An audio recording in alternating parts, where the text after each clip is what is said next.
বেনমাজি এত ভয়ঙ্কর। হযরত ওমর ফারুক রাদিয়াল্লাহু তাআলা আনহুর কাছে একজনে বেটি মানুষের তেল জমিনের মধ্যে পড়ল গিয়া কইলা, রে ওমর, আজকে আমার তেল ফুটানির মাটির মধ্যে পড়ছে, সেই মাটিতে তেল খাইলাইছে, আমি তোমার কাছে আইলাম, আমার তেল ফুটানি তুমি বাইরে করিয়া দাও। হযরত ওমর কইলা, রে বোন, আমি কিভাবে তোমার তেল ফুটানি বাইরে করিয়া দিতাম? বলে, যত সময় তেল বাইরে করিয়া দিছ আমি তোমার দ্বার থেকে যাইতাম না। ওমরে কই, একটা চিঠি লেখলার, চিঠি লেখিয়া আল্লাহর বন্দির হাতে দিয়া কইলা, রে বেটি, ওই চিঠিটা নিয়ে সেই মাটির উপরে তুমি রাখি দাও। আল্লাহর বন্দে সেই চিঠিটা লইয়া গিয়া মাটির উপরে যখন রাখলা, সেই মাটি আপনার তেল বাইরে করিয়া দিলাইল। বেটিয়ে তেল আপনার বোতলের মধ্যে ভরিয়া আবার ওমরের কাছে গিয়া কইলা, রে ওমর, আগে কইলা তেল বাইরে করতে পারতাই না, এখন তেল তো মাটিয়ে দিলাইল, কোন চিঠির মধ্যে কোন জিনিসটা তুমি লিখিয়া দিলাই? ওই সময় এখানে ওমরের ডাক দিয়া কইলা, রে বেটি, ওই চিঠির মধ্যে ওই জিনিসটা লিখিয়া দিলাম। বলে, রে মাটি, তুমি যদি বেটির তেল বাইরে করিয়া দাও না, তাহলে তোমার উপরে এক বেনমাজির খবর দিলাইমু। এই বেনমাজির খবর পাইয়া তোমার মাটি আপনার তেল বাহিরে করিয়া দিলাইছে। সুবহানাল্লাহ। আমার ভাই নকরা, আমার বুজুর্গ হল, যার কারণে বেনমাজি দুনিয়ার জমিনের মধ্যে, ভাই জমিনে পর্যন্ত ডরায়। দুনিয়ার জমিনের মধ্যে কুকুরের জুটটা ফাঁক হয়ে যায়, ওইটা আপনার দুনিয়ার জমিনের মধ্যে আপনার কুকুরে যদি জুটটা করিলে সেই জুটটা ফাঁক হয়, বেনমাজির জুটটা আপনার ফাঁক হয় না রে ভাই। এর কারণে এই দুনিয়ার জমিনের মধ্যে আমার ছেলে, আমার মেয়ে, আমার বিবি, আমার ওলাদ 5 ওয়াক্ত নামাজি বানাই লইতাম। যদি 5 ওয়াক্ত নামাজি বানাইতাম পারি, তাহলে আমার আল্লাহ ফরমায়, ওয়া আমুর আহলাকা বিসসালাহ ওয়াসতাবির আলাইহা লা নাসআলুকা রিজকা নাহনু নারযুকুকা ওয়াল আকিবাতু লিত্তাকওয়া। আমার আল্লাহ জানাইয়া দিতা, ও নবী, তুমি নামাজি বানাই দাও, তোমার ছেলের নামাজি বানাও, তোমার মেয়ের নামাজি বানাও, তোমার বিবি জানলে নামাজি বানাইলাও। আমি তোমার কাছে রিজিক চাই না, আমি মওলা রিজিক দেনওয়ালা আছি। ই আল্লাহ রিজিক দিতে পারেননি জি, কোন সময় পারেন, কোন সময় নাওলা নেন, কোন সময় আল্লাহ পারেন না দিতা রিজিক পারেননি, সব সময় পারেন তো। একিন আমরা আসেনি না, একিন যদি থাকতো তাহলে যদি বাইরে কো বলে, ভাই চলো নামাজও যাই গিয়া ওই বগজুরে 5টা গরু চাগুন তোরে খাওয়াইতাম না, নামাজে পড়িতাম। ও মুসলমান, দুনিয়া তুমি আবার 40 দিন আগে আল্লাহ রিজিক তৈরি করিয়া রাখছে রে ভাই। এই দুনিয়ার জমিনের মধ্যে বান্দা যখন 5 ওয়াক্ত নামাজি বনি যায়, আমার আল্লাহ রাব্বুল আলামিন ফরমানে, হুয়া মাওলাকুম নি'মাল মাওলা ওয়া নি'মান নাসির। বান্দা যখন আল্লাহর কুদরতি সাজদা করে নেওয়ালা বনি যায়, আল্লাহর বান্দা যখন আল্লাহর বনি যায়, আল্লাহ রাব্বুল আলামিন ফরমায়, আমি বান্দার যখন বনি যায়, আপনারা আমার বান্দা যখন আমার বনি যায়, আমি আল্লাহ তার বনি যাই। সুবহানাল্লাহ। নি'মাল মাওলা ওয়া নি'মান নাসির, আমি আল্লাহ তার সাহায্য করে নেওয়ালা বনি যাই। সুবহানাল্লাহ। ও আয়াতর তাফসীর করতে গিয়া তাফসীরের কিতাবের মধ্যে একটা ঘটনা আনছেন হযরতে আমার ভাইয়াই নকল, আমার বুজুর্গ হল, এক আল্লাহর বান্দা এমনর জমিনের মধ্যে কইতরা, আল্লাহর বান্দা খুব গরিব আসলা। আল্লাহর বান্দার ফ্যামিলির মধ্যে 4 জন মানুষ, 1 নম্বরে তাই, 2 নম্বরে হইলা তার পরিবার আর 2 ছেলে, ও 4 জন মানুষ লই আল্লাহর বান্দা অনির জঙ্গলের ভিতরে থাকেন। এই জঙ্গলের ভিতরে তাকি তাকিয়া আল্লাহর বান্দায় লাকড়ি কাটেন আর বাজারও নিয়ে লাকড়ি বেচেন আর এইভাবে জীবনযাপন চালাইন। আরেকদিন ডাক দিয়া কইলা, রে বিবি, যদি আজকের রাত আমি মারা যাই, হোসাইন তোমার আমার লগে মায়া আসেনি? বিবি এটা দেয়া কইলা, রে স্বামী, তোমার লগে আমার কলিজাত থেকে বেশ মায়া আছে। আল্লাহর রাসূল সাল্লাল্লাহু আলাইহি ওয়াসাল্লাম ফরমায়, যদি কোনো বেটিয়ে কইলা বলে আমার স্বামী আমার কাছে বড় ভালো আসলা, এই বেটার লাগি জান্নাত খান ওয়াজিব হয়ে যায় রে ভাই। আর যদি কোনো বেটিয়ে কইলা বলে আমার স্বামী আমার কাছে বড় ভালো আসলা, সেই বেটির লাগে, সেই বেটার লাগি জান্নাত খান ওয়াজিব হয়ে যায়। আর যদি কোনো বেটায় কইলা বলে আমার পরিবার আমার কাছে বড় ভালো আসলা, সেই বেটির লাগিয়াও জান্নাত ওয়াজিব হয়ে যায়। সুবহানাল্লাহ। আল্লাহর বান্দা কইলা, ও স্বামী, আমার তো জান থেকে বেশ মায়া আপনার লগে। আল্লাহর বান্দা কইলা, রে বিবি, যদি আজকের রাত মারা যাই তাহলে তুমি আমার লাগি কিতা করবাই? আল্লাহর বান্দি ও সময় ডাক দেয়া কইলা, রে স্বামী জান, আজকের রাত যদি আপনি মারা যাও তাহলে আমরা কার কাছে যাইতাম? বলে, ও বিবি, তোমার দান্ডে আল্লাহর হাওলা করিয়া তৈয়া যাইমো। সুবহানাল্লাহ। তোমার দান্ডে আল্লাহ সাহায্য করবা। ও আল্লাহর বান্দা ডাক দিয়া কইলেন বিবি যদি রাত্রি বেলা মারা যাই তাহলে তুমি আমারে কিতা করবা বলে ও স্বামী আজকে রাত যদি মারা যাও তাহলে তো আমার কাছে কোনো পয়সা নাই টাকা নাই আপনার কাফনের ব্যবস্থা করতাম আমার একটা শাড়ি আছে সেই শাড়িটা দিয়ে আপনার কাফনের ব্যবস্থা আমি করিয়া দিব আল্লাহর বান্দা ডাক দিয়া কইলেন বিবি আপনার শাড়ি দিয়ে আমার কাফনের ব্যবস্থা করা লাগতো না আমি যখন মারা যাইমু তুমি আমারে গোসল দেওয়া আপনার কাফনের ব্যবস্থাটা আমার যে জুব্বাটা আছে ওই জুব্বাটা দিয়ে আমার কাফনের ব্যবস্থা করিলাইও আর কাজে বাজু করছো না এই বাজু তুমি গাছরে পাতা ছাতা দিয়ে ডাকিয়া রাখি দিও আল্লাহর বান্দা মারা গেল রাত্রিবেলা মারা যাওয়ার সময় আপনার আল্লাহর বান্দিরে কইলেন বিবি যদি রাত্রিবেলা মারা যাই তাহলে রাইতে আমার দফনটা করিলাইও আল্লাহর বান্দে গোসল দেওয়াইয়া আপনার জুব্বা দিয়া কাফন ফইরাইয়া আর ওই সময় এখন আল্লাহর বান্দা আগে কইয়া গেলা বলে ও বিবি যদি আপনার রাত্রিবেলা মারা যাও তাও মারা যাই তাহলে রাত্রিবেলা আমার দফন করিলাইও আর রাত্রিবেলা যদি আপনার কোনো মানুষ আইন না কইলা দোয়া ছেলেরে তুমি আমার গ্রামের মধ্যে পাঠাইও ইমাম সাহেব যদি আইন মুক্তদি যদি আইন তাহলে আমার রাত্রিবেলা দফন করিলাইবা আর ইমাম সাহেব যদি আইন না আপনার মুক্তদি অকল আইন না তাহলে রাত্রিবেলা আমার দফন করে চইলে আমার দয়াটা হরু তালাইয়া তুমি আপনার একটা উসা ফাড়ের উপরে উঠিও আর আমার আল্লাহরে কইও রে দয়াল আমার স্বামীর যদি 2 রাকাত নামাজ কবুল হইয়া থাকে তাহলে দফনের ব্যবস্থা তুমি মাওলায় করিয়া দে সুবহানাল্লাহ রাত্রিবেলা আল্লাহর বান্দা মারা গেলা মারা যাওয়ার পরে বেটি গোসল দেওয়াইয়া আপনার কাফনে বিন্দাইয়া যে বাজু ঘুরছে না ও বাজু আপনার পাতা সাদা দিয়ে ডাকিয়া আপনার দটা হরু তারে গ্রামের মধ্যে ইমাম সাহেবের কাছে পাঠাইলা ইমাম সাহেব কইলা এই রাইত আমরা যাইতাম পারতাম না খাইল সকাল হওয়ার পরে তোমার বাবার গোপন গিয়া কর্ম তখন আমার ভাই আইন ওখানে আমার বুজুর্গ কল দরটা ওরতা কান্দি কান্দি মার কাছে গিয়া কইলা ও আম্মা জান আমরার বাজান নে কিভাবে রাত্রিবেলা দফন করতাম কোনো মানুষ তো আইলা না এই সময় এখানে আপনার মা ডাক দিয়া করে বাবা কল এই ব্যবস্থা তোমরা বাবা বাপে আমারে কইয়া দিয়া গেছই চলো আমার সঙ্গে দরটা ওরতা না তো ধরি আল্লাহর বন্দি ফাড়ে একটা চূড়ার উপরে উঠলা আর উঠিয়া গিয়া কইলা রে দয়াল আমার স্বামীর যদি 2 রাকাত নামাজ কবুল হইয়া থাকে তাহলে দফনের ব্যবস্থা তুমি মাওলায় করিয়া দাও আমার মাওলায় ওই সময় এখানে একজন ফেরেশতা পাঠায় হযরত জুনাইদ বাগদাদির বাড়ির মধ্যে পাঠাইয়া কইল রে জুনাইদ ও ফেরেশতা যাও আমার জুনাইদ রে গিয়া কই আমার এক বান্দা মারা গেছে এমন জমিনের মধ্যে তান দফনের ব্যবস্থাটা গিয়া তান মুরিদান লইয়া করিলাইতা ফেরেশতা গেলা আপনার জুনাইদ বাগদাদির বাড়ি গিয়া আপনার সেই খবর কইলা জুনাইদ বাগদাদি কইলা আমি তো যাইতে রাজি আছি কিন্তু আপনার বাগদাদ থেকে এমন হইল হাজার হাজার মাইল দূরে আমি রাইতে রাইতে কিভাবে যাইতাম সেই ব্যবস্থাটা আমার আল্লাহর কথাইন করিয়া দিতা সুবহানাল্লাহ ও ফেরেশতা ওই জায়গা থেকে দৌড় মারলাম আল্লাহর দরবারে গিয়া কইলেন দয়াল তোমার জনায়েত তার মুরিদান লইয়া যাইতে রাজি আছেন তবে তানে আপনার বাগদাদ তাকিয়া এমন হইল হাজার হাজার মাইল দূরে তাই রাইতের ভিতরে কিভাবে যাইতা সেই ব্যবস্থাটা আপনি করিয়া দিতা আমার মাওলা ওই সময় কেন ডাক দিয়া কইলেন ও ফেরেশতা যাও আমার যে বান্দা মারা গেছে ও আল্লাহ আমার বান্দার পেটের নিচ থেকে এক মুঠ মাটি তুমি লইও আর জুনাইদের বাড়ির মধ্যে আইয়া কইয়া জুনাইদে তার মুরিদান লইয়া সিজদার মধ্যে পড়তো আর সুবহান রাব্বিয়াল আ'লাটা পড়িতো আমি আল্লাহ তারে মুলকে বাগদাদ থেকে মুলকে এমন পৌঁছাইয়া দিব সুবহানাল্লাহ ওই ফেরেশতা দৌড়াইয়া আল্লাহর বান্দার বাড়ির মধ্যে গেলা পেটের নিচ থেকে এক মুঠ মাটি লইলা জুনাইদের বাড়িতে আইয়া কইলা রে জুনাইদ তুমি তোমার মুরিদান লইয়া সিজদার মধ্যে পড়ি যাও সিজদার মধ্যে যখন পড়লা পড়ার লগে লগে তারে মাটি গুলি ছিটাইতে থাকলা সুবহান রাব্বিয়াল আ'লা 3 বার পড়িতে পারলা না আপনার বাগদাদ থেকে এমন আল্লাহ পৌঁছাইয়া দিলা জুনাইদে মাথা চুলা মারিয়া দেখলাম মৃত মানুষ সামনে আর 2টা হরুতা সামনে আর একজন বেটি মানুষ জুনাইদে ডাক দেয়া কইলে বেটি তুমি পর্দার ভিতরে যাও আল্লাহর বান্দিরে পর্দার ভিতরে ঢুকাইয়া আল্লাহর বান্দায় ওই সময় ডাক দেয়া কইলা জুনাইদে বলে ও বেটি তোমার স্বামী জানার কি কাফনের কোনো ব্যবস্থা নাই বলে জি না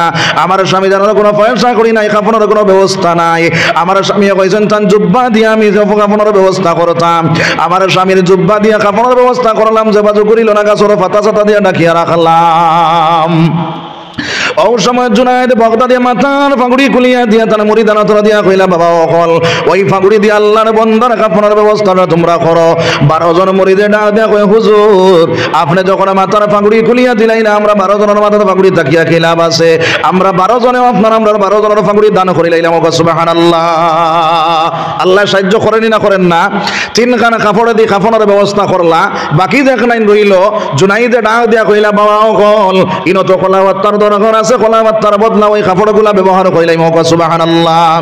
আল্লাহর বন্দারে জনজার মাঠও যখন লইয়া গেলা জুনায়েদ বাগদাদি আগে ইমাম খাড়া হইলা, পিছনে আপনার ওই যে 12 জন মুরিদ লইয়া যখন খাড়া হইলা, আর 2 ছেলে লোকে খাড়া হইলা 14 জন মানুষ। ওই সময় এখানে আল্লাহু আকবার কইলি তা করেছেন। ওই সময় লম্বা চওড়া একজন মানুষ, হায় খাতর মধ্যে সুন্নতি লাঠি আর খাতর মধ্যে একটা ব্যাগ। আল্লাহর বান্দা ইয়া তারপর আমারই আপনার জুনাইদ না তো দরিয়া কইলা রে জুনাইদ, এখনো জনজার টাইম হইছে না, এখনো তুমি জনজা করিও না। জনজা বন্ধ করিয়া আল্লাহ জুনাইদের জনজা দম লাগাইলা, দম লাগানিলে পরে আল্লাহর বান্দা এটা দেয়া কইলা রে জুনাইদ, ওই বেগর মধ্যে 3খান কাপড় আছে, 3খান কাপড় দিয়ে আল্লাহর বান্দারে কাফনের ব্যবস্থাটা করিলা। জুনাইদ বাগদাদি ওই সময় কেন ডাক দেয়া কইলা সাপ, ইনো তো 3খান কাপড় দিয়ে আল্লাহর বান্দারে কাফনের ব্যবস্থা করা হইছে। বলে ওই 3খান কাপড় আল্লাহর পক্ষ থেকে পাঠানি হইছে, ওই 3খান কাপড় দিয়ে আল্লাহর বান্দারে এই 3খানের উপরে বেরাও হোক সুবহানাল্লাহ। ও 3খান দিয়া আবার বেরানি হইল। ওই সময় কেন আল্লাহর বান্দা ডাক দেয়া কইলা রে জুনাইদ, এই জায়গার মধ্যে আমার ইমামতি লাগি দেওয়া হয়েছে, তুমি পিছনে যাও। জুনাইদের পিছনে কাটাইয়া পিছনে দিয়া তাই না আপনার ইমামতি খাড়া হইলা। ইমামতির যখন খাড়া হইলাম তখন আল্লাহর বান্দা আল্লাহু আকবার এমন জোরে জোরে আপনার আওয়াজ দিলা। জনজা যখন শেষ করলা, শেষ করিয়া কইলা রে জুনাইদ, আমার তারা আছে, আমি যাই আর গিয়া তুমি ওই বেগর মধ্যে কিছু পয়সা আছে আল্লাহর বান্দার বাড়ির মধ্যে নিয়া দিও, আর বেটিরে কই ওইগুন মাটিতে ফেলাইয়া গণিত না, বিসমিল্লাহ কইয়া আপনার খরচ করতো, বেটির জীবন যাইব, বেটি আপনার পয়সা পড়াইতো না। সুবহানাল্লাহ। হযরতে জুনাইদ ডাক দেয়া কইলা সাম, আপনি আমার নাম ধরে ডাকিলা, কিন্তু আমি বুঝ পাইলাম আপনি আমার আত্মাকে চিনেন, আমি তো জীবনেও আপনারে দেখছি না, আপনাকে আপনার পরিচয়টা আপনি দিয়া দেখো। তাই না কইলা আমার পরিচয় তো দেওয়া আমার লাগে সম্ভব নাই। বলে জানোই না আপনি, আমি একদিন ফয়নওয়ার আসলাম, কুস্তি খেলনেওয়ালা আসলাম, আমার এখনো শক্তি কমছে না, আমি সার্ভে শক্তির দরবারও গিয়ে আমি আল্লাহওয়ালা হইছি, তুমি মনে করো নাই আমার শক্তি কমে গেছে। টান দি কলার মধ্যে ধরিয়া কইলা রে আইজ আমার কাছ থেকে তুমি ছুটিয়া যাওয়া সম্ভব হইব, যদি যাও তাহলে কলার ছিড়িয়া যাইবা, আর না পরিচয় দিয়া যাইবা। তখন তাই না আপনার ডাক দিয়া কইলা জুনাইদ খান টাকা চাও, খানোর দাঁড় লাগাইয়া কইলা বাবারে আমারে মানুষে খিজির কইয়া ডাকন। হযরতে জুনাইদ বাগদাদি হাত চানিয়া কইলা হুজুর আমারে মাফ করিয়া দেখো, আমি চিনতে পারছি না আপনি যে খিজির আলাইহিস সালাতু ওয়াস সালাম। সুবহানাল্লাহ। হযরতে জুনাইদ বাগদাদি রেডা দিয়া কইলা রে জুনাইদ, তুমি ওই ব্যাগটা সমঝাইয়া দিয়া আমি যাইয়ারে গিয়া। বলে হুজুর আপনি যাইবা গিয়া আমার কোনো অসুবিধা নাই, তবে আপনার কাছে একটা আরজ হইল, একটা প্রশ্ন হইল, আপনি এত জোরে জোরে আল্লাহু আকবার কেতার লাগে কইলা।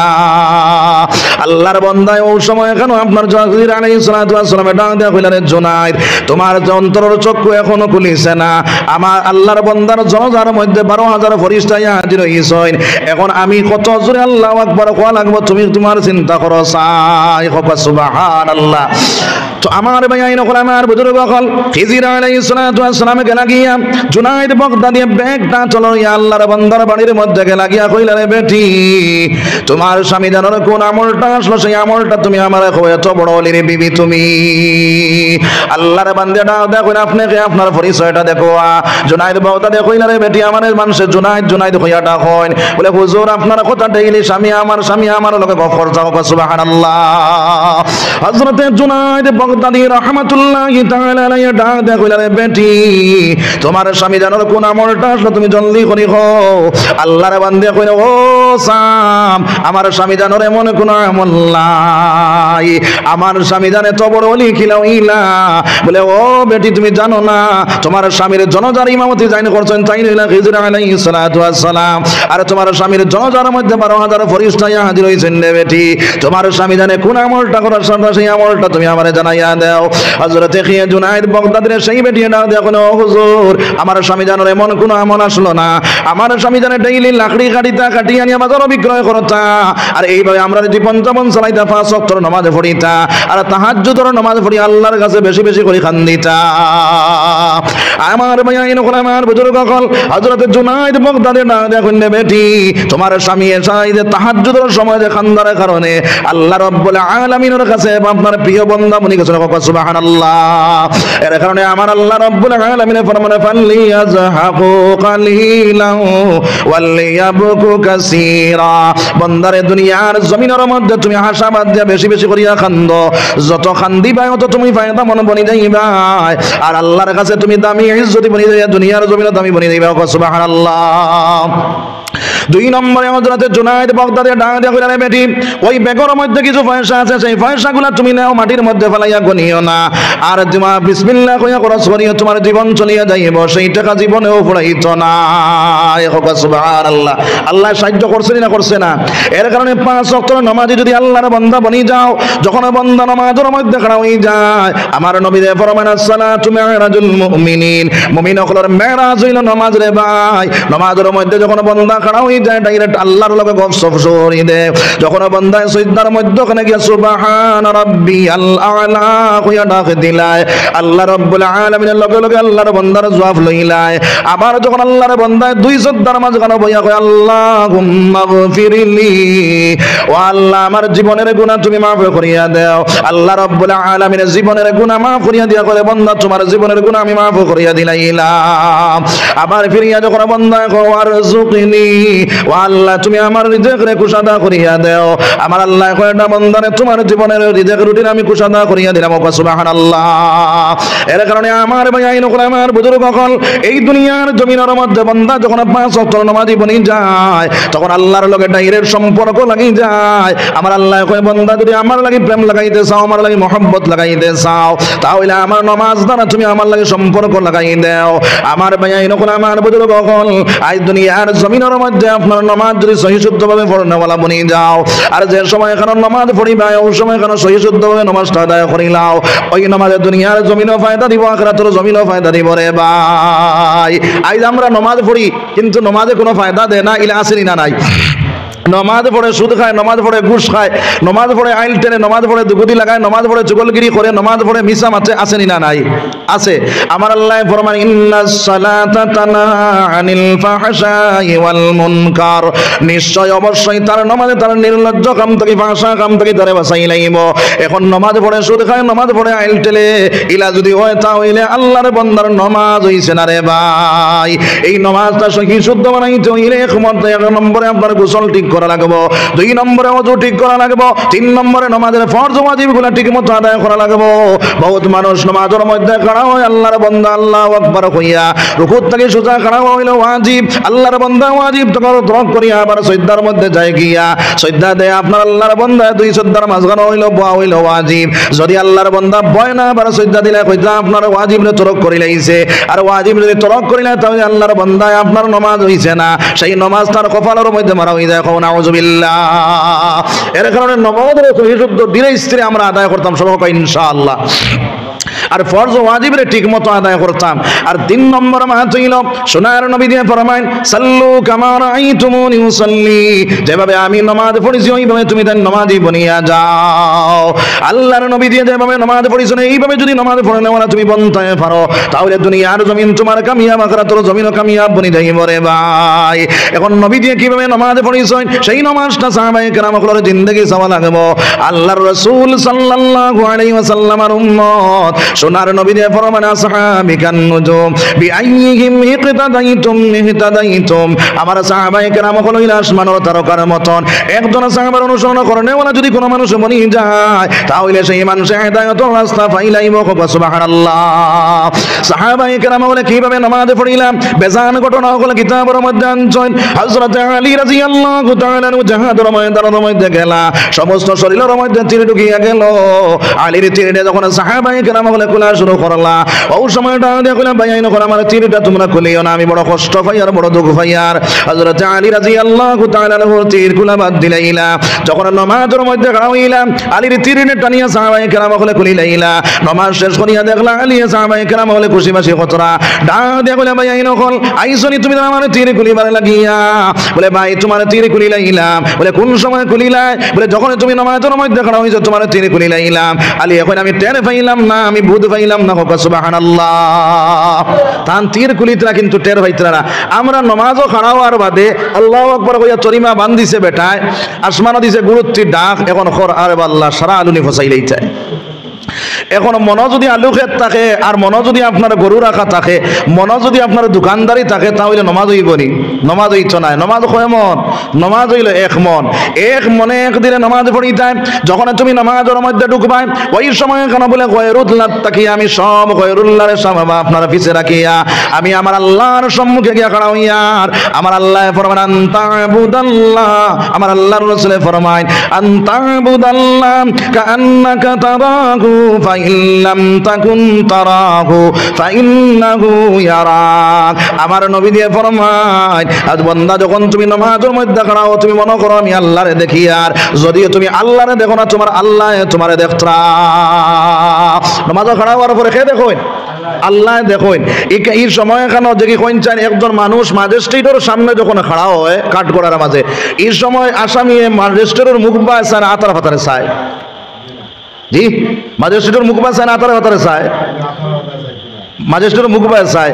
এখন যে ম্যাজিস্ট্রেটের সামনে খাড়া হওয়ার পরে তুমি ম্যাজিস্ট্রেটের মুখ বাই অনবরত সাওয়াত রইলাই রে বন্দা, আর যে আল্লাহর সামনে তুমি খাড়া হইলাই, ও ম্যাজিস্ট্রেটের বড় ম্যাজিস্ট্রেট হইলা আমার আল্লাহ।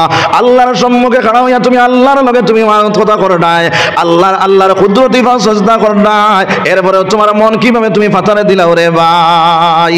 ঠিক মতো দিলে 1 মন, 1 দিলে 1 মন বানাইয়া যদি নামাজ পড়িয়া দুনিয়ার জমিন থেকে যাও, আল্লাহর বান্দা সহি শুদ্ধ নামাজ বানাইয়া যখন তুমি কবরস্থানের মধ্যে যাইবা, ওই কবরস্থানের মধ্যে তার লগে লগে আল্লাহর বান্দার কবরস্থানের মধ্যে 2 জন ফেরেশতা দেওয়া হয়। আল্লাহর বান্দারে সজা করার লগে লগে আল্লাহর বান্দায় দেখবো আসর নামাজ খোঁজা হই যার বেল ডুবি যার ডাক দিয়া কইবা ভাই আইন কল তোরা আসর আমি আসর নামাজটা পড়িলাই। ফেরেশতারা দলে কইবা বাইরে তোমার মওত হই গেছে, এখন তোমার নামাজের কোনো দরকার নাই। আল্লাহর বান্দায় কইবা তোরা আসর আমি নামাজটা পড়িলাই। ওই সময় ফেরেশতারা দলে আল্লাহরে ডাক দিয়া কইবা রে দয়াল, তোমার বান্দায় খালি কই নামাজ পড়িলাই তো। আল্লাহ কইবা ও ফেরেশতার দল, আমার বান্দারে সওয়াল জবাব করা লাগতো না, আমার বান্দারে জান্নাতের বিছনা বিছাইয়া দাও, জান্নাতের দরজা খুলিয়া দাও, আমার বান্দা কিয়ামত পর্যন্ত ঘুমাইতে থাকো। সুবহানাল্লাহ। তাহলে এই নামাজে কবরস্থানে আরাম দিছেন না? দিছে। যার কারণে এই দুনিয়ার জমিনের মধ্যে আমরা 5 ওয়াক্ত নামাজই পড়িয়া কবরস্থানে জানেওয়ালা বনি দিতাম সবাই হোক ইনশাআল্লাহ। যদি 5 ওয়াক্ত নামাজ না পড়িয়া যাও, তাহলে জানিয়া রাখি মুসলমান, ওই কবরস্থানের মধ্যে একটা সাপ দেওয়া হইব, যে সাপের লম্বাই থাকবো 50,000 বছর রাস্তার সমান, যে সাপের নখ থাকবো 500 বছর রাস্তার সমান, যে সাপের দাঁত থাকবো লোহার দাঁত, যে সাপের চোখ থাকবো আগুনের লাখান লাল। আল্লাহর বান্দারে চোখ মারবো, জানা লইব 70 গজ মাটির নিচে নিয়ে পৌঁছাইব, আমার কুদিয়া বাহির করব, আবার ফিরিয়া চুপ মারবো, আমার জানা লইব।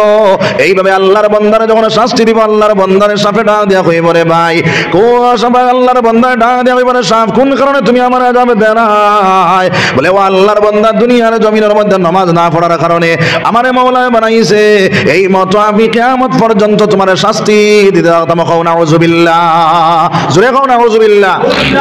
এর কারণে আমার ভাই হল বুজুর্গ হল, আমরা এই কবরস্থানের মধ্যে যাইতাম, নামাজ বানাইয়া যাইমু সবাই হোক ইনশাআল্লাহ। আর এই নামাজটা কিভাবে বানাইতাম? ওইটা 5 ওয়াক্তের নামাজ জামাতের সহিত আদায় করে নেওয়ালা বনি যাইতাম। যদি পাঞ্জাগানা মসজিদে পড়েন তাহলে 25 কিংবা 27 রাকাতের সব পাইবাই। আর যদি আপনার জুমা মসজিদে পড়েন তাহলে কইতা ওয়ারকাউ মা'আর রাকিঈন, রুকু করে নেওয়ালা লগইয়া রুকু করার মতলব হলো জামাতে নামাজ পড়ো। এই জামাতে নামাজটা যদি আপনার জুমা মসজিদে পড়েন তাহলে 1 রাকাতে 500 রাকাতের সব পাইবা। কয় রাকাতের সব?